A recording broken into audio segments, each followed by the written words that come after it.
ഇത്രയധികം കവികൾ, ചെറുതും വലുതുമായ കവികൾ, ചെറുതും വലുതുമായ കവിതകൾ ചേർത്ത് വെച്ചുകൊണ്ട് ഇത്തരത്തിലൊരു ലോകാത്ഭുതം സൃഷ്ടിക്കാൻ സാധിക്കും എന്ന് തെളിയിക്കുന്നത് കവികളുടെ കരുത്തിനെ സൂചിപ്പിക്കും. അപാരെ കാവ്യസംസാരെ കവിദേവ പ്രജാപതേ നല്ലേ എന്നോ അപാരെ കാവ്യസംസാരെ കവിദേവ പ്രജാപതേ. കവികളാണ് പ്രജാപതികൾ. എത്രയോ വർഷങ്ങൾക്ക് മുമ്പ് പ്രധാന കവികൾക്കല്ലാതെ ഇവിടെ പ്രസക്തിയില്ലാതിരുന്ന, വേദികളില്ലാതിരുന്ന ഒരു കാലഘട്ടം ഉണ്ടായിരുന്നു നമ്മുടെ ഈ തലസ്ഥാന നഗരത്തിന്. അന്ന് അതിനുവേണ്ടി ഒരു സംഘടന ഉണ്ടായിരുന്നു. അതിന്റെ പേര് നാട്ടരങ്ങെന്നായിരുന്നു. ആ നാട്ടരങ്ങിൽ വീടി തീർപ്പ് തൊഴിലാളിയായ ഒരാൾ വന്നൊരു കവിത ചൊല്ലി. എന്റെ മനസ്സിൽ ജി ശങ്കരക്കുറുപ്പിനെ പോലെയും കുമാരനാശാനെ പോലെയും ചങ്ങമ്പുഴയെ പോലെയും ആ കവി ജീവിക്കുകയാണ് ഇപ്പോഴും. കവിതയുടെ പേര് കണിക്കൊന്ന എന്നാണ്. കണിക്കൊന്ന. നാട്ടിലെന്നും കണിക്കൊന്ന പൂക്കും നാളിലല്ലോ ഞാൻ തങ്കയെ കണ്ടു. പാവപ്പെട്ട വീടി തീർപ്പ് തൊഴിലാളി വന്ന് ഹൃദയം പൊട്ടി ആ കവിത ചൊല്ലുകയാണ്. നാട്ടിലെന്നും കണിക്കൊന്ന പൂക്കും നാളിലല്ലോ ഞാൻ തങ്കയെ കണ്ടു. ഞായറന്റെ അവധി ദിവസം. ഞായറാഴ്ച അയാളുടെയും അവധി ദിവസമാണ്.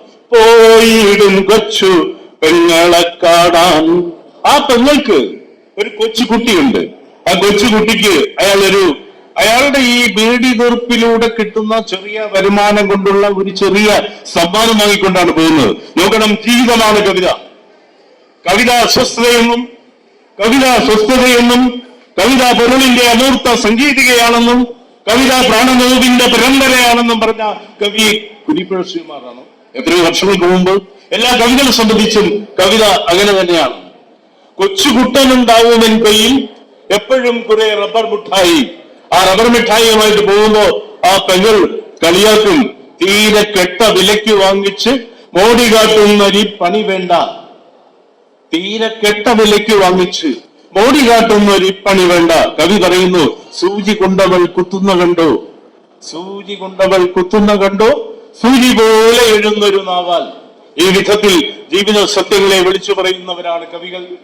കവികൾ പറയുന്നതിന് നാശമില്ല, നശ്വരമല്ല, അനശ്വരമാണ്. നാരിതൻ മുന്നിൽ പുരുഷൻ പ്രപഞ്ചമാം, പുരുഷനോ ഈ പ്രപഞ്ചം ഒരു സ്ത്രീ എന്ന് പറഞ്ഞത് കാളിദാസനാണ്.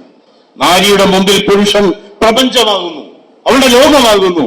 പക്ഷെ പുരുഷന് ഈ പ്രപഞ്ചം മൊത്തം ഒരു സ്ത്രീയാണ് എന്ന് പറയുന്ന വലിയ സത്യം പറഞ്ഞത് കാളിദാസനാണ്. ആ വിധത്തിലുള്ള കൽപ്പനകൾ കൊണ്ട്, നിത്യസത്യങ്ങൾ കൊണ്ട് ജീവിതത്തെ സാക്ഷാത്കരിക്കുന്ന, അനശ്വര സുന്ദരമാക്കുന്ന കവികൾക്ക്, ഇതിൽ പങ്കെടുത്ത കവികൾക്ക്, ഭാഗഭാഗായ കവികൾക്ക്, ഇവിടെ വന്ന കവികൾക്ക് എല്ലാം സ്നേഹത്തിന്റെ 100 മറുപുഷ്പങ്ങൾ അർപ്പിച്ചുകൊണ്ട് ഞാൻ എന്റെ വാക്കുകൾ ചുരുക്കുന്നു.